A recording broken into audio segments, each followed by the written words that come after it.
Tidak ada daerah yang di depannya tidak ada rupiah dan dolar. Tidak ada, Bapak.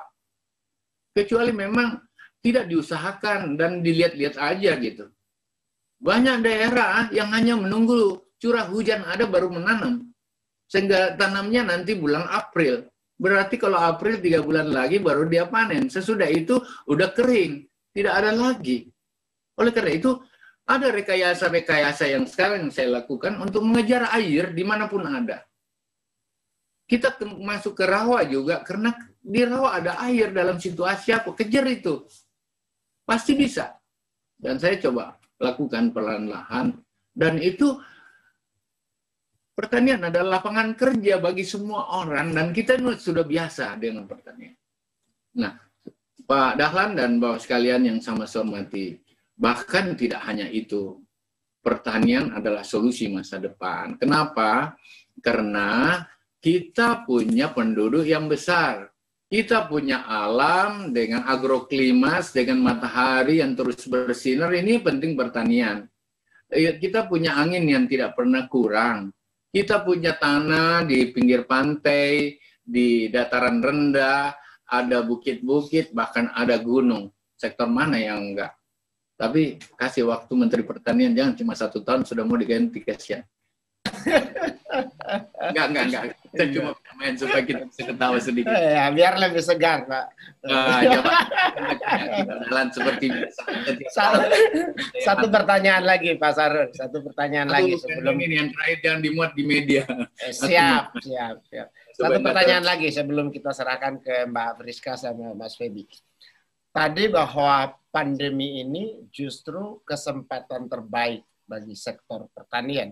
Karena orang tidak hanya perlu sehat, tapi dia perlu makan.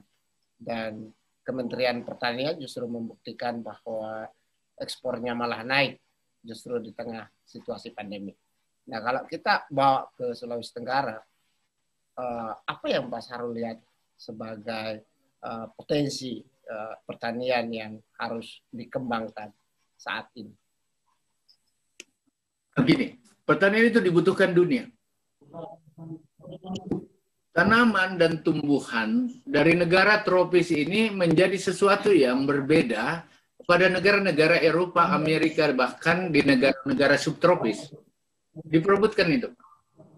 Oleh karena itu, Tenggara memiliki sektor yang saya bilang tadi. Pinggir pantai sudah bisa ditani, dataran rendahnya banyak, dan kemudian dataran bukit-bukitnya menjanjikan, bahkan punya bukit-bukit yang tinggi. Dan oleh karena itu ini semua bisa dilakukan. Dan tantangan yang paling besar adalah memang kita butuhkan sedikit konsentrasi dari sebuah konsepsi yang terbangun dalam skala ekonomi yang tidak hanya di budidayanya, tidak hanya boleh di budidaya. Selama ini kita lola hanya budidaya, tanam-tanam, tidak pernah dipikirkan bagaimana pasca panennya. Off-farm-nya tidak pernah dipikir. Bahkan kita tidak pernah merencanakan sesuatu sampai di industri.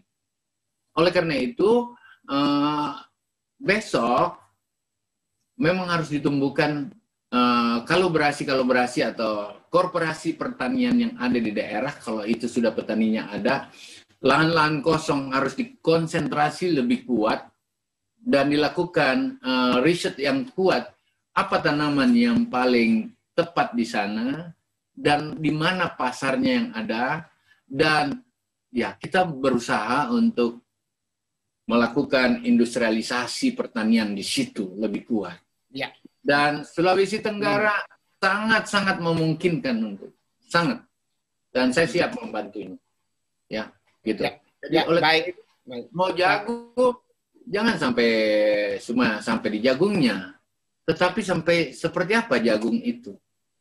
Dan bisa saja jagung besok menjadi gula diet yang Pak Dahlan bisa makan kan. Kenapa kita tidak sampai di situ? Tetapi ini membutuhkan konsentrasi bersama dan membutuhkan sebuah konsep. Ada hal lain yang penting. Pertanian itu tidak menunggu lama, Bapak. 100 hari kalau udah bisa dilihat hasilnya, ini bisa jalan atau enggak. Yang mana yang kurang di-replanting lagi. Gitu loh. Jadi dalam 1 tahun sudah pasti menghasilkan.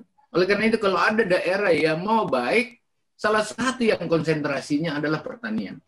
Dan itu saya yakin bisa seperti itu. Selain memang menjadi kebutuhan nasional kita.